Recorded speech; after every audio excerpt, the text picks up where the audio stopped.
Olá pessoal, hoje é a nossa segunda aula sobre a Segunda Guerra Mundial. Então a gente vai dar continuidade onde a gente parou e a gente recordando, a gente já tinha entrado no conflito rapidamente após o expansionismo de Alemanha, Itália e Japão.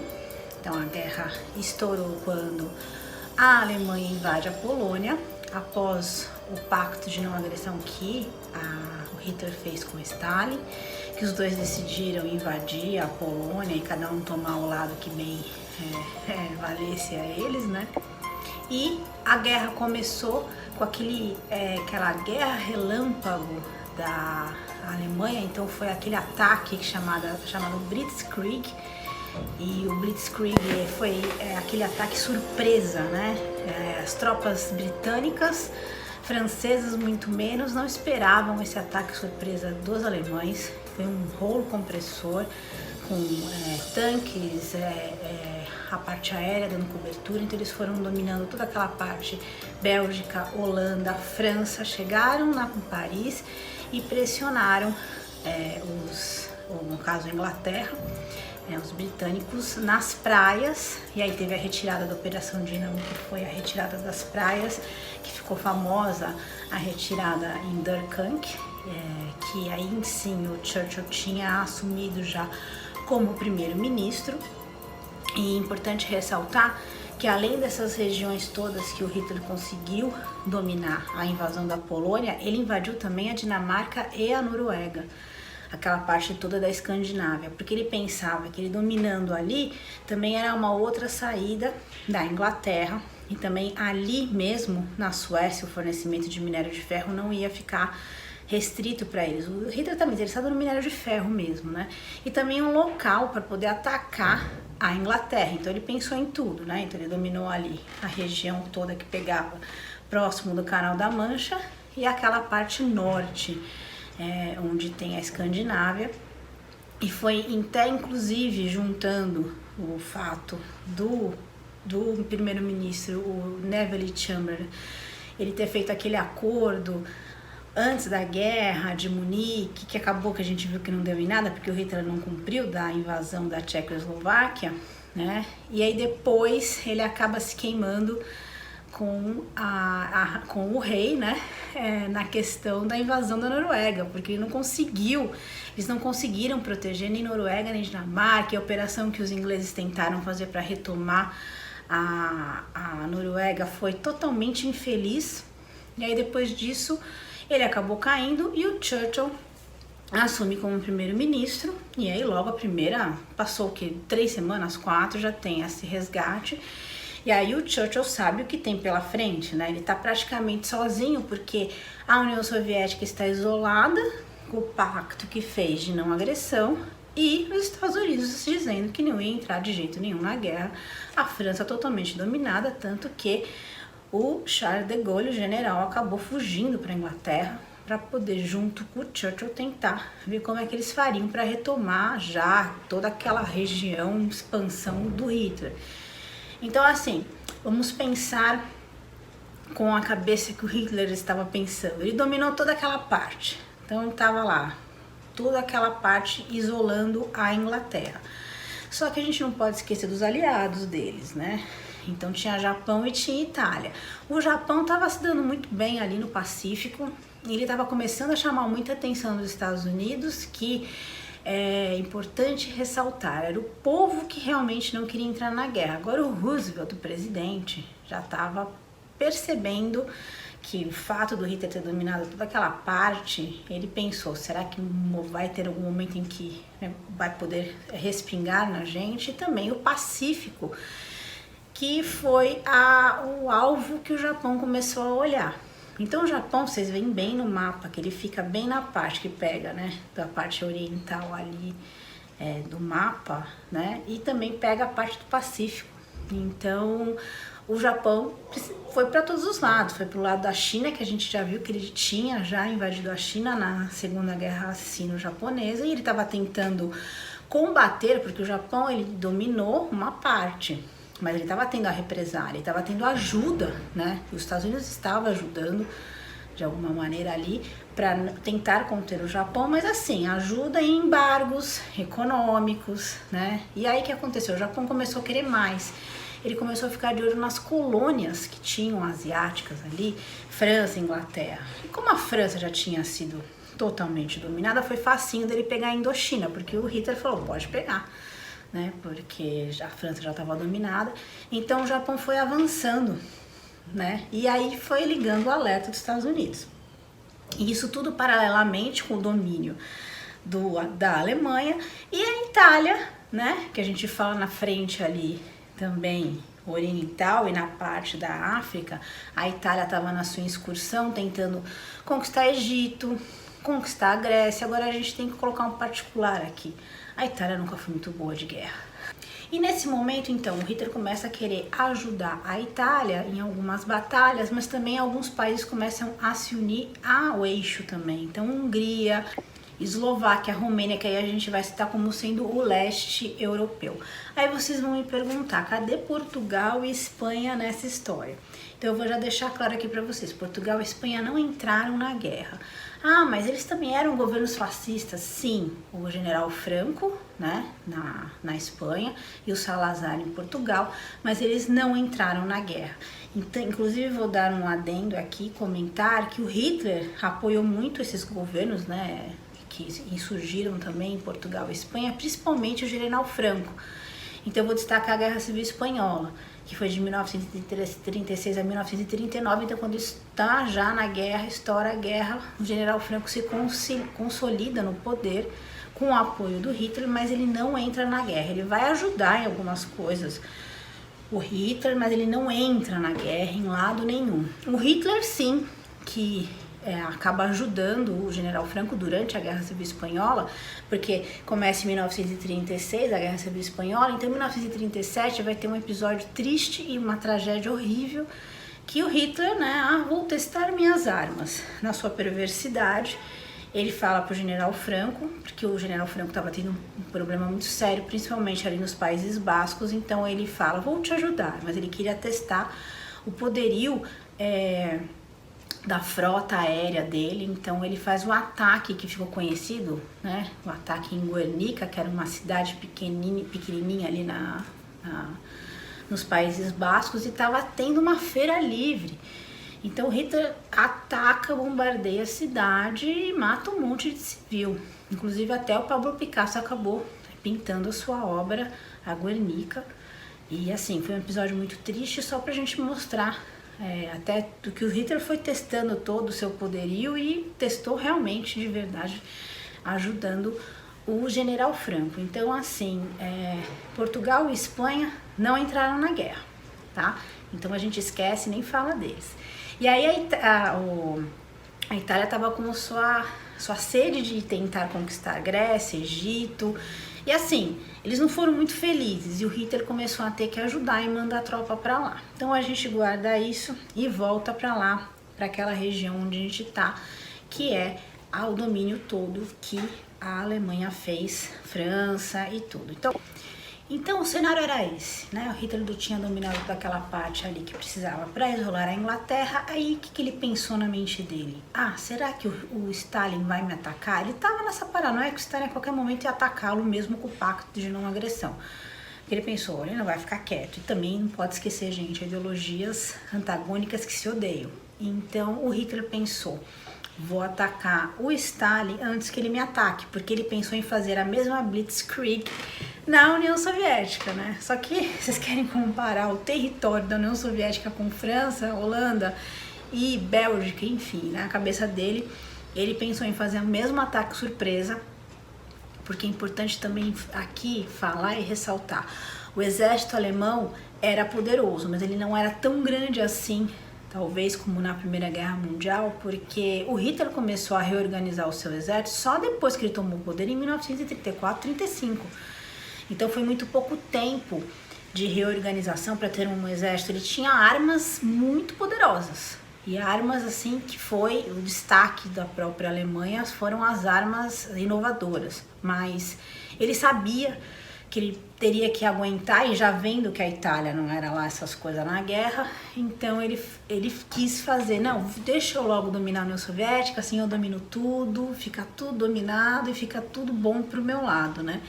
E ele fez, então, o ataque, juntando com todos os outros países do leste europeu que estavam apoiando ele faz a chamada Operação Barbarossa, que é, ele invade a União Soviética com a Blitzkrieg, só que essa Blitzkrieg foi um pouco lentinha, não foi tão esperada como ele achou. Realmente, o Hitler consegue dominar muitos territórios, mas a União Soviética é muito extensa.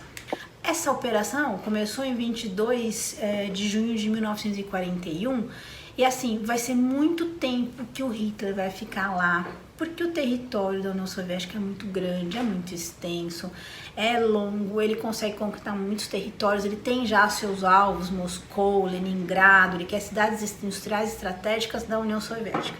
Aí outra coisa que eu vou ressaltar, se na Primeira Guerra Mundial a Rússia, que no caso era Império Russo, né, ainda que não era ainda a União Soviética, estava com muitos homens, mas pouco poder bélico, porque a gente lembra na Primeira Guerra Mundial que a Rússia não tinha um desenvolvimento de sua indústria bélica forte, agora a coisa não é a mesma, tá? O cenário muda. Stalin tomando o poder, e ele acaba tomando o poder antes mesmo do Hitler. A gente lembra dos planos quinquenais do Stalin, desenvolvimento da indústria, a primeira indústria que ele desenvolve é a bélica, né? Porque ele sabe que ele tem que proteger a sua revolução comunista eternamente, então ele já investe pesadíssimo na indústria bélica, e a União Soviética é uma potência agora poderosa. E talvez ninguém soubesse o quanto a União Soviética estava poderosa, nem o próprio Hitler, e ele pagou para ver. E claro, a União Soviética levou um susto, foi uma surpresa, mas com um território tão extenso, por mais que nessa Operação Barbarossa o eixo tenha dominado uma boa parte, a União Soviética começou então estrategicamente a planejar o seu contra-ataque. Então, daí a gente começa a falar que termina nessa batalha, né, nessa operação, que aí o Hitler vai atingir Leningrado, ele vai tentar atingir a região do Cáucaso, e quando ele chega em Leningrado, que é a famosa batalha, ou cerco de Leningrado, o Hitler tenta, mas ele começa a ter a resistência da União Soviética. E tem outro ponto que a gente tem que falar. O Hitler, ele vai sentir em Leningrado muito forte, começa a sentir a arma poderosa natural que a União Soviética tem, que é o inverno. Mas aquilo vai ficar um banho-maria, então aquilo vai se estender até 1944. E aí sim o Hitler começa a perceber, algumas coisas começam a sair do controle dele, né? E a União Soviética começa a mostrar o seu poderio, e o mundo todo começa a assistir, porque o mundo todo está embasbacado com o ataque surpresa do Hitler e também com o poder bélico da União Soviética. Mas nesse momento, a gente tem que falar, não existe nenhuma aliança formal entre a União Soviética, a Inglaterra, Estados Unidos está quieto ainda lá, só que os Estados Unidos começa aos poucos, vendo que o negócio está ficando muito bom pro lado do eixo, ele começa a sair da sua posição de neutralidade, ele vai começar a fornecer armas para a Inglaterra, tá? Então ele sai dessa posição, não quero saber de nada, e ele começa a fornecer armamento para a Inglaterra, porque ele fala, não vou entrar na guerra, mas eu vou ajudar vocês. Então começa aos pouquinhos os Estados Unidos na sua participação, fornecendo armas, e aí começa o negócio a ficar meio parado, né? Porque o equilíbrio, né? Aquela força feroz, furiosa da Blitzkrieg, ela acaba parando. Aí o Hitler, como é que ele vai fazer uma Blitzkrieg na extensão do território da União Soviética? Ele não tem nem tropa para isso. Então começa a dar uma parada na expansão tão forte. O Japão também, ele continua lá no Pacífico, mas ele começa a ter os embargos americanos. E aí, a essa altura, começa então uma reorganização na guerra, que a gente fala que é a segunda fase, que é a fase de equilíbrio das forças. Então, assim, o cerco de Leningrado aconteceu em setembro de 1941 e foi até 1944, que eu falei que ficou naquele banho-maria, né? Então, o Hitler já começou então a perceber e olhar a reorganização das tropas soviéticas, e aí os soviéticos começaram a tentar a sua contra-ofensiva. E então, nesse momento, as forças do exército alemão e do exército soviéticos estão equiparadas, o mesmo número, tá? Então isso lá.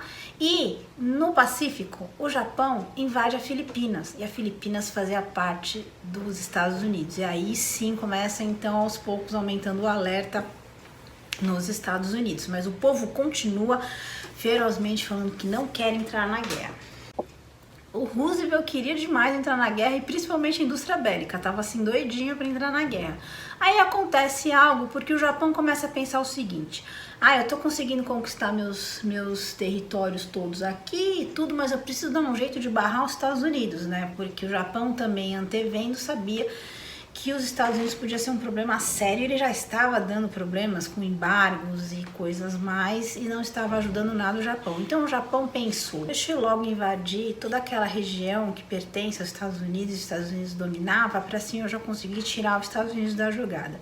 E então, que ano de 1941, que a gente já fala que começa a ter o equilíbrio das forças, em 1941, em dezembro de 1941, o Japão ataca a ilha de Pearl Harbor, na região ali do Havaí. Ele faz um ataque surpresa, arrasador, pega os Estados Unidos de surpresa. Tem uns pesquisadores que dizem que o Roosevelt meio que já estava sabendo por mensagens secretas, e ele que deixou atacar para poder ter um motivo para entrar na guerra. E foi o que aconteceu, porque o ataque foi fulminante, ataque de surpresa, morreram muitos americanos que estavam na ilha. E aí o povo então acende o alerta de indignação dos americanos, e eles falam: não, agora nós temos que entrar na guerra, e apoiam o Roosevelt com toda a força à entrada. A indústria bélica americana fica felizinha, e então os Estados Unidos entram na guerra, declaram a guerra ao Japão e acabam entrando então. Pode-se dizer que já em 1942 os Estados Unidos entram na guerra ao lado dos aliados, que a gente fala, Inglaterra. Ainda a União Soviética estava lá, né, se defendendo do Hitler, mas obviamente, naturalmente, a gente já sabia que estava tendo toda uma união, nem que seja nos frontes da guerra que estavam tendo para conter o Hitler. E no começo o Japão consegue ganhar muito dos Estados Unidos, porque os Estados Unidos começam então a mandar aos poucos a sua frota, as suas tropas, só que assim, vai mostrando o poderio dos americanos mesmo, porque os próprios americanos não tinham testado ainda as suas armas, que estavam sendo tão bem produzidas durante esses anos todos, e agora é o grande teste na entrada da guerra. Então, os Estados Unidos começam a um pouco mostrar o seu poderio. Mas a guerra começa a ter essas duas grandes frentes, né? Estados Unidos com o Japão, e continua aqui a situação na Europa. Que aí que a gente entrando nos Estados Unidos, mudando toda a estratégia do que vai acontecer, a sorte tanto da Alemanha quanto do Japão começam a mudar. Então o eixo começa a sentir as suas primeiras derrotas nas batalhas. Nos Estados Unidos, ali no Pacífico, com os Estados Unidos vão fazer um ataque no Japão, que vai ficar conhecido como a Batalha de Midway. E essa batalha naval, os Estados Unidos conseguem destruir 4 porta-aviões, mas agora eu vou dar destaque para as principais e todas as chaves, as batalhas-chaves que começaram a mudar todo o cenário da Segunda Guerra Mundial. Agora vamos voltar para a região ali da África, com o domínio que a Itália estava tentando ali, com a ajuda. Então a gente não fala mais tropa italiana, a gente fala tropa germânico-italiana, tá? Porque o Hitler percebeu que ele tinha que mandar mesmo as tropas lá para ajudar. Então teve a famosa Batalha de El Alamein. Então foi no finalzinho de 1942, começou em outubro de 1942. Os italianos e os germânicos estavam tentando conquistar Alexandria e o Canal de Suez. Aí o Canal de Suez era um ponto totalmente estratégico que a gente lembra do século XIX, e aquela região toda lá estava dominada pelos ingleses, franceses, e aí entra nesse momento mais uma vez a marinha britânica. Os britânicos conseguem conter naquela região ali as tropas do eixo, e aí como eles conseguem também, além de não deixar a expansão ali em Alexandria, eles conseguem pegar de volta tudo que os italianos tinham conquistado. Com tudo aquilo ali dominado novamente, dava para preparar a invasão na Itália. Assim, os Estados Unidos já iam entrar para ajudar ali, porque aí a gente vendo no mapa dá para ver bem. Eles iam começar a tentar entrar por aquela parte, e acho que também já percebiam que ali seria mais fácil para entrar, porque não estava todo o poderio alemão e os italianos não estavam com essa bola toda na guerra. Enquanto isso, o ano de 1942 todo foi então da tentativa de manter todas as conquistas que o eixo tinha feito. E os alemães estavam lá na sua... A gente fala que aquilo acabou sendo uma guerra de forças entre a União Soviética e a Alemanha não conseguia mais avançar, e a União Soviética aos pouquinhos foi conseguindo comprimir de volta a Alemanha, né? E o resto do mundo, os Estados Unidos, Inglaterra, só deixaram acontecer, as coisas estavam acontecendo lá entre a Alemanha e a União Soviética. Então, diferente da Primeira Guerra Mundial, que na frente oriental a Alemanha estava malhando a Rússia, agora não. A situação, o mundo mesmo começou a ver o poderio bélico que a União Soviética tinha. E acho que também isso foi uma surpresa grande para todos, inclusive para o Hitler. E é aí que vem, no final de 1942, a famosa Batalha de Stalingrado. Stalingrado ficava às margens do rio Volga, então vendo no mapa você vê bem que é o extremo indo bem profundo que a Alemanha conseguiu ir. A batalha dura poucos meses, mas foi considerada a batalha mais sangrenta, a batalha mais cruel da Segunda Guerra Mundial. Então aí sim o Hitler ele pensou em atacar Stalingrado antes. A mesma coisa que aconteceu com Leningrado, que ele deu também uma atrasada, mas a gente vê quando que começa, né? Finalzinho de 1942, 1943. Rigoroso inverno da União Soviética. E quanto mais profundamente ele ia, mais o rigor do inverno. Não precisa nem dizer o que aconteceu. Com o poderio todo que a União Soviética se mostrou que tinha, o Hitler não conseguiu mais avançar de jeito nenhum, e ao contrário, ele começou a perder muitos homens, a morrer muitos homens de frio, de fome, e foi uma batalha extremamente sangrenta. A gente fala que foi a batalha-chave da Segunda Guerra Mundial, essa batalha de Stalingrado. Essa batalha de Stalingrado vai mudar os rumos da Segunda Guerra Mundial, e neste tempo todo que o Stalin teve de conseguir reorganizar seu exército, ele também mostra a sua estratégia. Então ele mostra que veio o Stalin, sua estratégia, reorganização, seu poder bélico. Então se o Hitler deu um susto nele no começo, ele teve bastante tempo para pensar nas estratégias do que ele faria ao Stalin, e foi bem em Stalingrado então que tem uma derrota muito grande da Alemanha, e os rumos da guerra vão mudar a partir desta batalha de Stalingrado. E repetindo a história de Napoleão, que o Napoleão cai e perde todo o seu império diante do inverno rigoroso da Rússia na batalha de Stalingrado. Teve o seu preview na batalha de Leningrado, mas aí sim o Hitler acabou insistindo no erro, porque ele viu que seria um problema o inverno quando ele fez o cerco de Leningrado, mas assim, teve o atraso que a gente tem que falar sempre, o que o Hitler estava tentando mandar tropas para... Porque nesse momento, eu tinha acabado de falar da batalha de El Alamein, e o Hitler teve que mandar tropas para ajudar a conter.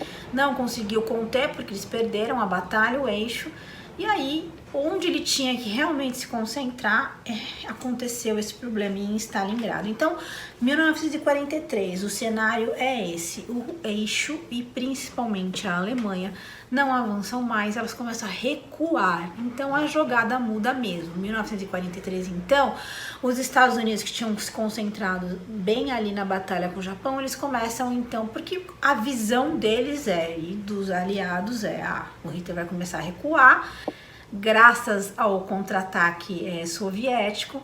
Então vamos aproveitar qual que era o melhor momento e o melhor local para acabar de vez com a Alemanha e conseguir retomar. Era exatamente atacando ali, onde a França estava dominada.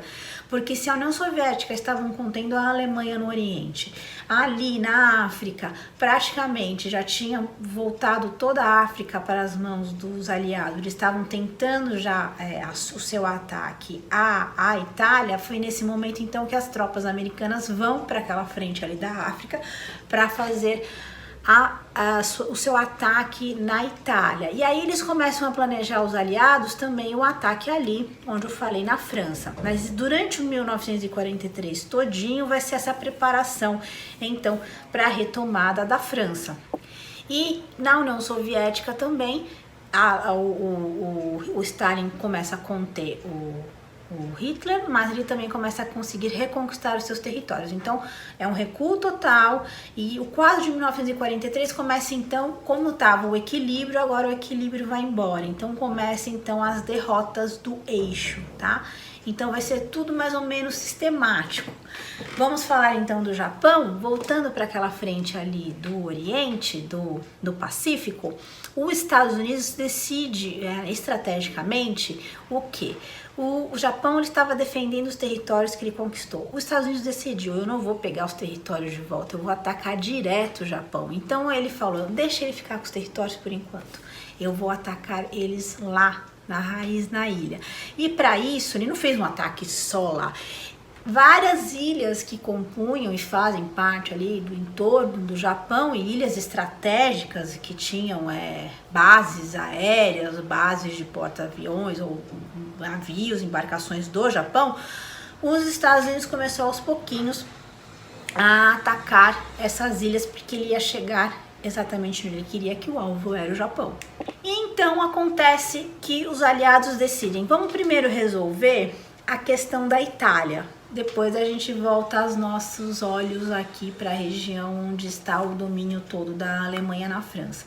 Então, com a África retomada, a primeira vez na guerra em que o território italiano vai ser invadido, porque até então a Itália não está sofrendo com a guerra. A Itália está lutando com os seus entornos, com os seus países próximos, mas ninguém tinha atacado a Itália ainda. A partir do momento que atacam a Itália, que as tropas britânicas e americanas tomam a ilha de Sicília, invadem e começam ali pelo sul, o prestígio, o grande prestígio do Mussolini começa a ficar abalado. Aí os próprios fascistas começam a ficar preocupados. Porque eu já tinha falado para vocês, no fundo, os fascistas não queriam entrar numa guerra desse tamanho que acabou se tornando com a aliança que eles acabaram fazendo com Hitler, né? E eles estavam vendo que a Itália poderia ficar arrasada, então todo aquele prestígio e todo o amor que tinham pelo Duce começou a ir por terra. Aí o Conselho Fascista, aquele mesmo que estava do lado do Mussolini o tempo todo, desde que ele assumiu o poder, se volta contra ele. E aí eles decidem tirar os plenos poderes que eles tinham dado para o Mussolini. E aí o Vítor Emanuel III, ele destitui o Mussolini do cargo de primeiro-ministro e nomeia um outro ministro e prende o Mussolini. Gente, a derrota do Mussolini começa a ir aos poucos, porque então nomeia um outro primeiro-ministro, e aí o Vítor Emanuel III fala pro Hitler, fica tranquilinho aí, tá, Hitler, a gente vai continuar, porque o Hitler ficou desesperado, né? A gente vai continuar e a gente vai cumprir o nosso acordo que a gente tinha feito. E era uma grande mentira, porque ao mesmo tempo que ele estava lá cozinhando o Hitler, ele já estava fazendo o seu acordo com os aliados, pedindo proteção, falando, por favor, a gente tirou o Mussolini, estamos reassumindo o poder, por favor, ajuda a gente vai entrar do lado de vocês e a gente vai lutar com vocês contra o Hitler, né? Então ele foi cozinhando o Hitler até onde ele pôde. Aí em 3 de setembro de 1943, o Vítor Emanuel assina a capitulação da Itália, a rendição, o armistício, e assim, é um choque para o Hitler, porque agora a Itália desse governo vai entrar ao lado dos aliados contra o Hitler. Então o Hitler perde o seu apoio ali na região que ele mais precisava, porque a guerra podia avançar daquela parte do sul. Só que a gente tem que destacar que muitos fascistas, claro, não foram todos os fascistas que se voltaram contra o Hitler, tinham muitos que eram a favor da guerra. E assim, o que aconteceu? Como eles estavam lutando em conjunto, os fascistas e os nazistas, no momento então que o Mussolini cai, é preso e é assinado essa rendição da Itália, o Hitler dá ordens dos nazistas tomarem conta e dominarem todos os fascistas para os fascistas ficarem sob suas ordens, né?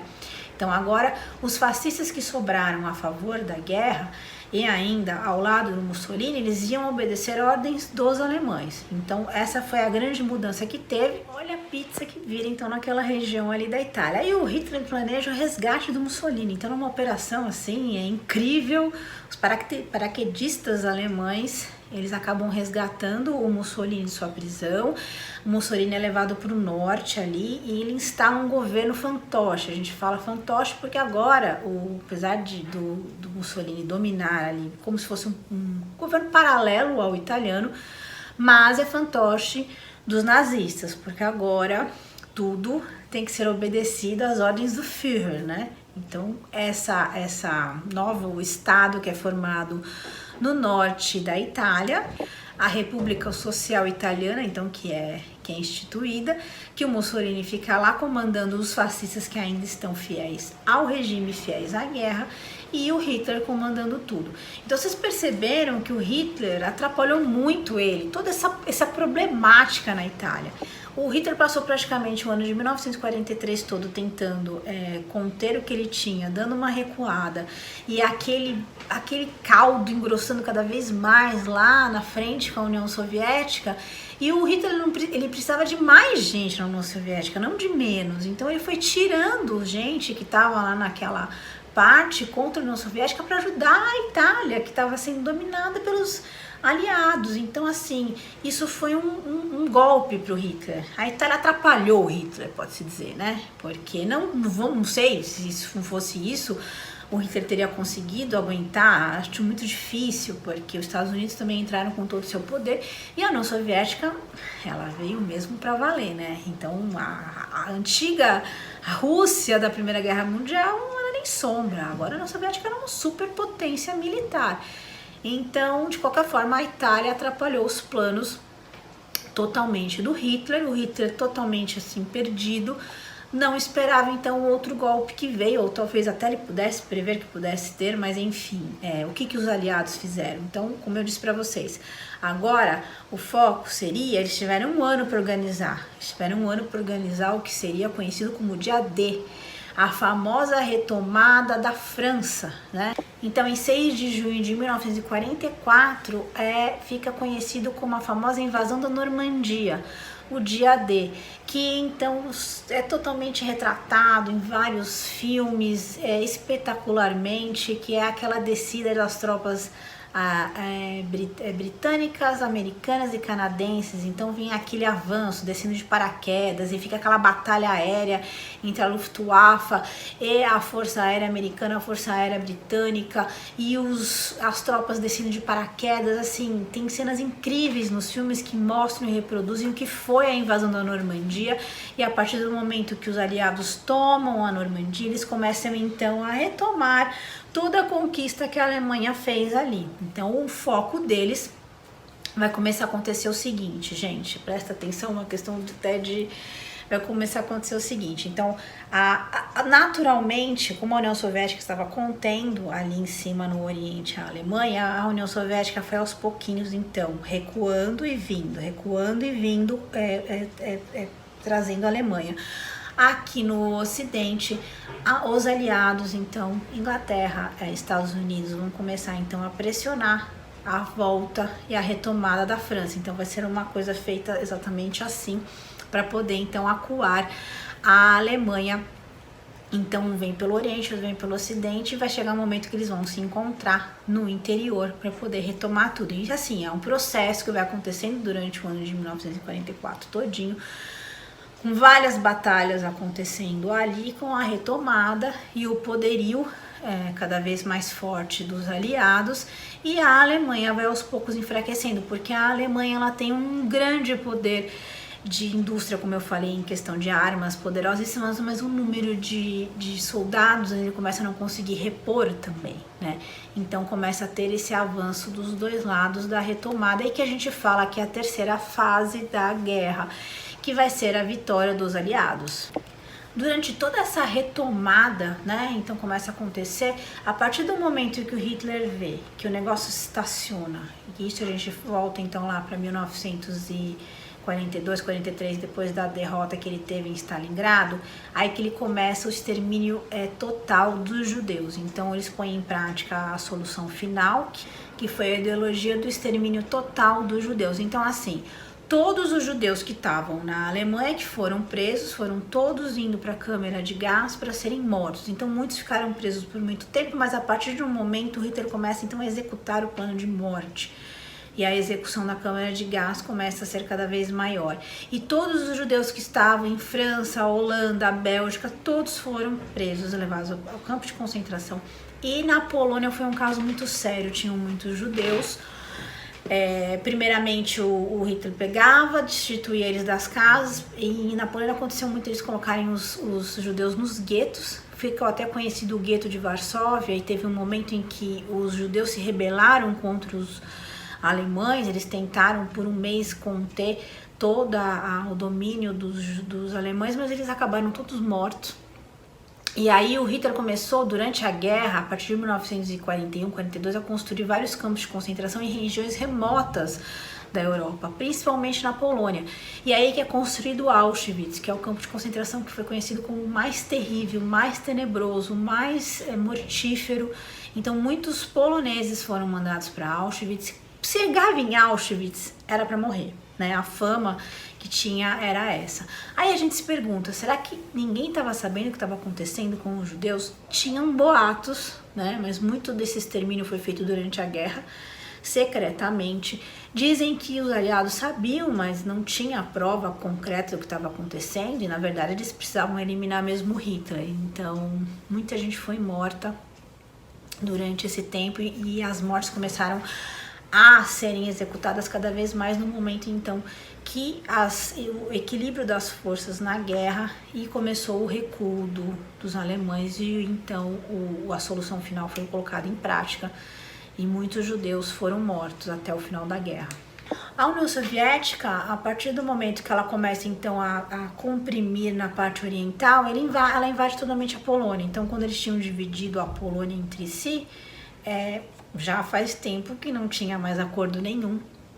E aí o Stalin já começa dominando a Polônia toda.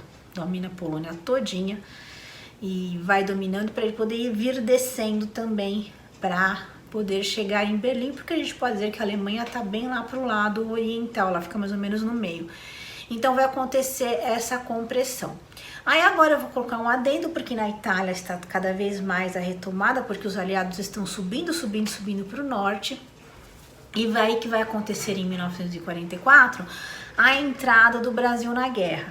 O Brasil faz uma participaçãozinha até que interessante na guerra, né? E assim, vamos ressaltar o fato de que o Getúlio Vargas, eu já tinha falado para vocês, ele institui aqui no Brasil um governo fascista também, com o Estado Novo. E ele ficava com flertes com o Hitler, com os Estados Unidos, porque o Getúlio estava desenvolvendo a nossa indústria aqui. Então ele tinha acordos comerciais com Hitler e acordos comerciais com os Estados Unidos. Então existia um triângulo amoroso entre eles, Estados Unidos, Alemanha e Brasil. O Brasil ficava, não sei de que lado que eu tô. O Brasil estava tentando ficar o mais neutro possível. E a partir do momento que a guerra começou a se desenvolver, e por causa do fornecimento de muitos produtos aqui no Brasil, e tem um destaque até para borracha, os Estados Unidos dão um ultimato no Brasil e acabam forçando o Brasil a entrar. Aí começam a ter ataques a navios brasileiros, né, navios mercantes.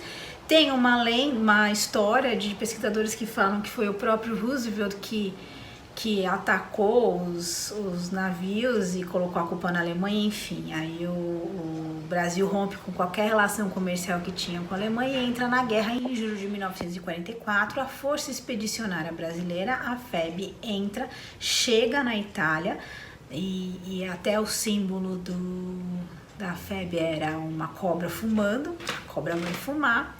e eles entram na guerra e eles já vão participar logo da famosa Batalha de Monte Castelo, que é uma batalha que foi crucial com americanos, brasileiros, para poder chegar em Bolonha, porque estrategicamente ali em Bolonha já estaria bem próximo, né, de conquistar uma boa parte, digamos 60%, 70% da Itália, retomar para os aliados. Então eles iam então daí, depois da Batalha de Monte Castelo, que foi estratégica, por conseguir reconquistar a Itália toda. Então agora, a partir desse momento, 1944, a gente vem vindo então 1943, final 1944, vai ser só o quê?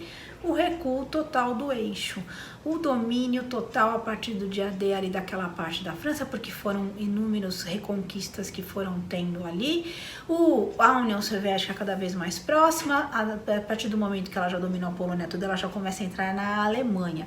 Então vai haver um momento de encontro das tropas americanas, britânicas, canadenses com as tropas soviéticas ali no interior da Alemanha.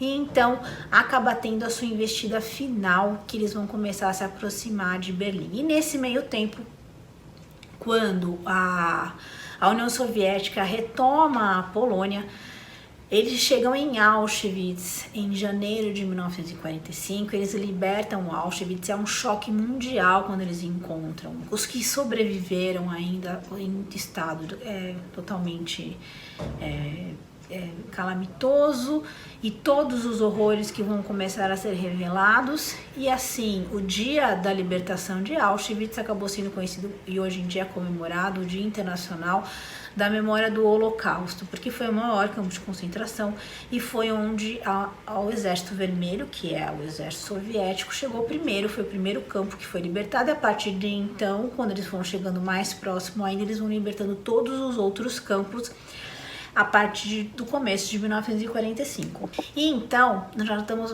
cada vez mais próximos ali de Berlim, da retomada.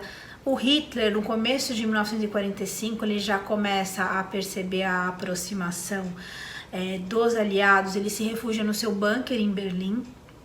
Ele não sai mais de lá, ele fica lá o tempo todo e vai para lá com o seu alta comando dos nazistas, todos se refugiam no seu bunker, e então ele tenta ver o que ele consegue salvar ainda lá, mas a retomada é muito... o rolo compressor do começo agora está sendo a retomada dos aliados. E eles vão se aproximando cada vez mais, cada vez mais, cada vez mais. Então a derrota para os alemães acaba se tornando iminente. E acontecem coisas mais ou menos próximas e simultâneas. Em 28 de abril de 1945, o Mussolini tenta fugir para a Suíça, porque a Suíça também não participou da guerra. Aliás, a Suíça não participou de guerra nenhuma. A Suíça é sempre conhecida como o lugar neutro da história, sempre, né? Então ele tenta fugir pelos Alpes ali italianos para a Suíça, só que ele é capturado pelos antifascistas, que odeiam ele. Ele é capturado, ele é agredido, açoitado e é levado para Milão. E lá em Milão eles fazem um julgamento em praça pública mesmo, condenam ele, enforcam ele, matam ele, a amante, todos os que estavam junto com ele ainda, que faziam parte do que sobrou dos fascistas. E eles deixam o Mussolini, todos eles pendurados de ponta cabeça em praça pública. E as pessoas começam a jogar coisas, fazer xixi, urinar, e assim, aquela humilhação do ódio que eles tinham do Mussolini. E o Hitler, sabendo disso, do que aconteceu com o Mussolini, e ele morrendo de medo que acontecesse a mesma coisa com ele, então no dia 30 de abril de 1945, o Hitler resolve tirar sua própria vida. Um dia antes ele se casa com a Eva Braun, que era a namorada dele, e eles se casam e depois eles se matam. O Hitler, ela toma o cianureto, que é o veneno, e todo o alto comando que estava com ele lá. Ele acaba nomeando outros generais e outros marechais para continuarem quando ele morresse. E dizem que ele dá um tiro, ele tá com a cápsula de cianureto, e que ele dá um tiro nele. E assim, como não sobrou nada, porque depois da morte deles, os próprios nazistas queimaram o corpo dele para não ter vestígios, para ninguém fazer nada, para ninguém fazer a humilhação que fizeram com Mussolini, Os destroços que acharam foram muito poucos, um pouco uma parte do crânio. Então estudos até dizem hoje em dia, os últimos estudos que foram feitos na arcada dentária que sobrou, que ele realmente deu um tiro e tomou cianureto, né? Então essa é a última pesquisa que saiu sobre a morte do Hitler. Então Hitler se mata e acabou a guerra no Ocidente. Então ali acaba a guerra no Ocidente. Aí termina a guerra, em 2 de maio é oficializada a morte do Hitler, né?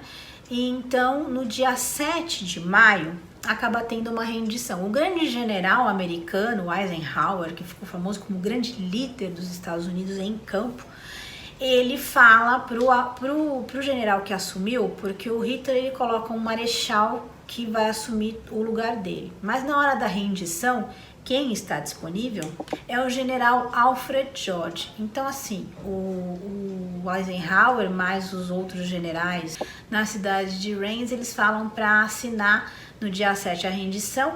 Eles ainda tentam negociar para ser uma rendição assim mais tranquila, mas o Eisenhower fala, não, vocês têm que entregar todas as tropas no Oriente e no Ocidente, acabou tudo para vocês.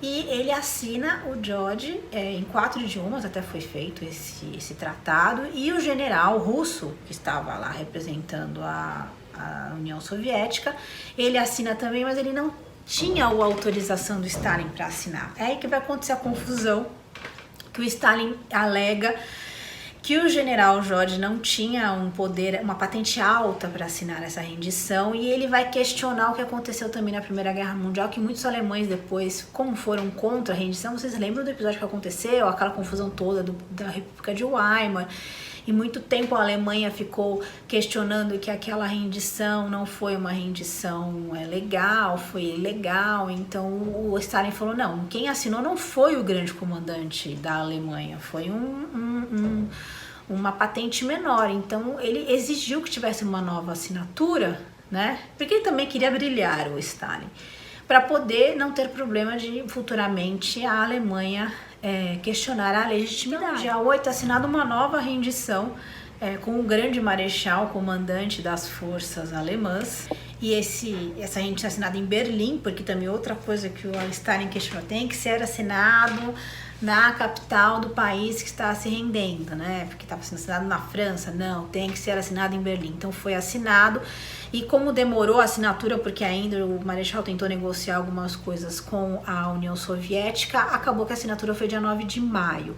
Só que depois da assinatura da rendição primeira que teve com os americanos e ingleses em 7 de maio, no dia 8 os jornalistas, eles tinham feito um acordo, até o Stalin com Eisenhower, com os americanos, né, com os ingleses, de que só seria anunciado depois da segunda rendição, a capitulação da Alemanha. Só que os jornalistas ocidentais já soltaram a rendição da Alemanha no dia 8. Então, no dia 8 de maio é comemorado o Dia da Vitória. Saiu em todos os jornais, e até hoje é celebrado esse dia na Inglaterra, nos Estados Unidos, em toda a Europa Ocidental. França, Inglaterra, Estados Unidos, de todos os países que participaram, só que na União Soviética, como foi assinado dia 9, eles comemoram dia 9, então ficou essa diferença também.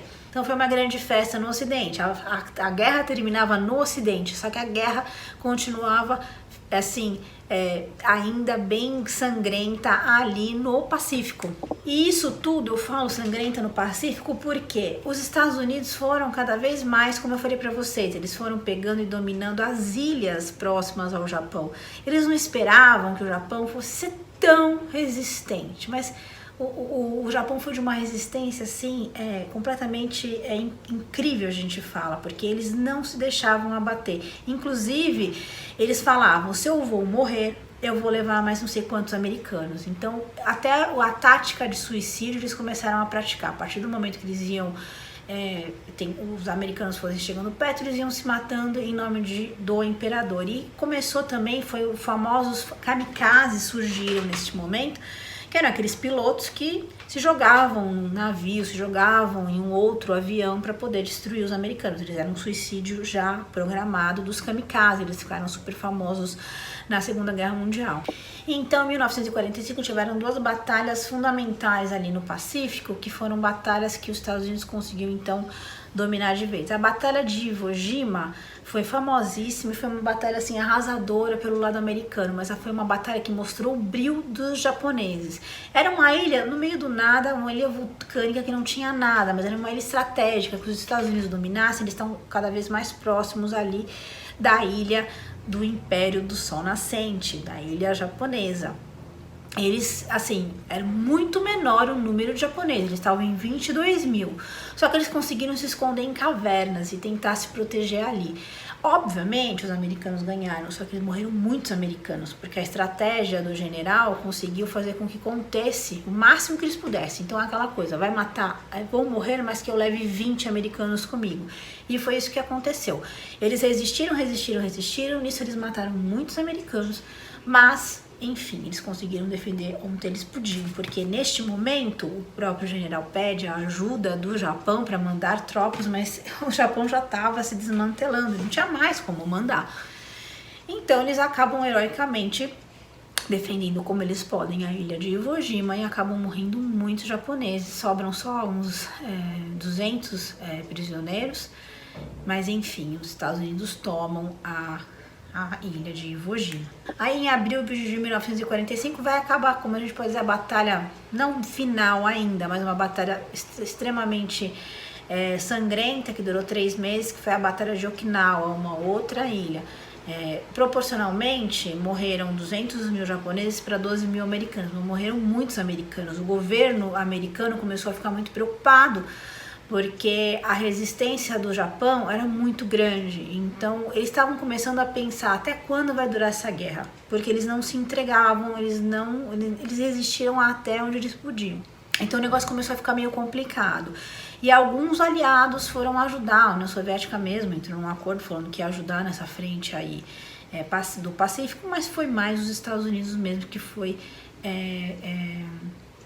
recuando. O Japão já não tinha mais ajuda de ninguém, porque a Alemanha tinha caído e tal, ele estava também completamente isolado, então ele não tinha nem como contar com a ajuda de ninguém. Então, em abril de 1945, o Franklin Roosevelt morre, ele teve um AVC e assume o seu vice, o Henry Truman, né? E o Henry Truman, então, assume, nesse momento até já, então, abril bem assim no finalzinho, quando já tem a rendição da Alemanha. E o Truman começa a perceber e ele começa a olhar à sua frente e ele faz um cálculo pensando que se os japoneses continuarem resistindo do jeito que eles estão, que eles não se rendem, a guerra vai acabar se estendendo até 1946. Então o Truman começa a pensar, eu preciso dar um jeito de parar os japoneses. E em 1941, mais ou menos, os americanos tinham feito o teste de uma nova arma poderosíssima que surgiu, que foi a bomba atômica. Eles tinham feito um teste e aí o Truman fala pro governo japonês que ele tem uma arma poderosa, se eles não se renderem ele vai acabar usando a arma. Isso é algo que o Roosevelt nunca teria feito, até a gente vamos colocar aqui porque o Roosevelt é totalmente contra isso. Mas enfim, o Truman ameaçou, o Japão não se rendeu, falou que não ia se render, então o Truman falou, estão pagando para ver, então vocês vão ver. E então, em 6 de agosto de 1945, acontece um dos episódios mais trágicos e tristes da história da humanidade, quando os Estados Unidos lançam a bomba atômica na cidade de Hiroshima. E nessa já 100 mil morrem na hora. Então a gente sabe o que foi, isso está marcado na história, essa tragédia, essa tristeza que os Estados Unidos fizeram, porque eles queriam terminar a guerra. Matam 100 mil japoneses de uma vez e mesmo assim o Japão não se rende, tá? O Japão não se rende. Então, 2 dias depois, em 8 de agosto de 1945, eles lançam os americanos a segunda bomba na cidade de Nagasaki, matando 70 mil na hora. E assim, demora ainda um pouquinho, mas o Hirohito, que é o imperador, acaba se rendendo. Ele anuncia a rendição. Mas foi uma tragédia que aconteceu, o mundo ficou em choque e aí abriu precedentes porque a gente vai ver mais pra frente que vai ser a guerra nuclear, a guerra fria que vai acontecer. Então foi assim um episódio terrível, trágico, e eu tenho que colocar também aqui em pauta que os aliados fizeram coisas terríveis na retomada dos territórios. Algumas cidades alemãs Algumas cidades alemãs foram completamente destruídas e bombardeadas. Dresden é uma das cidades mais, assim, que foram destruídas, e ela foi reconstruída porque, até dizem, foi o Churchill que mandou atacar. Dizem que foi, assim, uma mão pesada que os aliados tiveram. A gente não pode deixar de falar que o Hitler tinha falado para poupar a cidade de Paris, mas os aliados acabaram na sua retomada sendo muito cruéis, e essa crueldade também agora é que a gente tem que destacar do lado dos aliados. Então, de crueldade em crueldade, a crueldade máxima que o Hitler teve com o Holocausto, mas outras crueldades foram cometidas nessa guerra, abrindo precedentes para crueldades futuras que irão acontecer na história. Então, a guerra termina no dia 2 de setembro de 1945.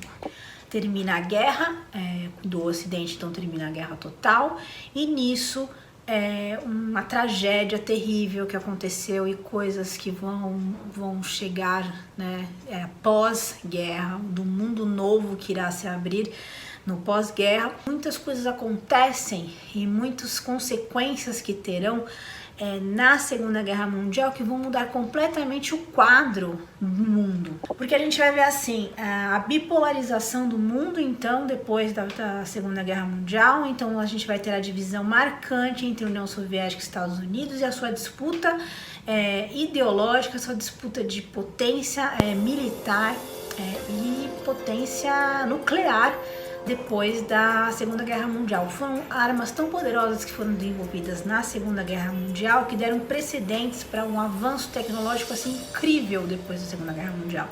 As armas usadas com a Alemanha, o próprio desenvolvimento que os Estados Unidos vinha tendo, e a União Soviética com Stalin. Então, assim, o mundo vai dar um salto depois da Segunda Guerra Mundial no desenvolvimento tecnológico.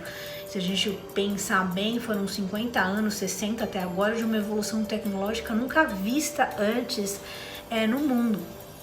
E vai ficar essa divisão também da influência socialista. Muitos países vão aderir ao socialismo e vai ser um choque. E por isso o embate entre as duas potências. A Segunda Guerra Mundial foi a guerra mais mortífera da história. Foram 45 milhões de mortos, 35 milhões de feridos. E infelizmente a guerra nos mostrou os horrores do Holocausto, os horrores dos ataques das bombas atômicas, os horrores do nazismo, coisas que a gente agora, para a humanidade, a gente aprender, e os direitos humanos que surgiram, coisas que a gente tem que nunca mais repetir na história. Então a Segunda Guerra Mundial fica de lição para que a gente não cometa mais esses crimes terríveis da humanidade. Então eu encerro a aula aqui com vocês. Espero que vocês tenham gostado, e aí na próxima aula então a gente vai estudar todas as consequências desse grande conflito mundial que abalou o século XX.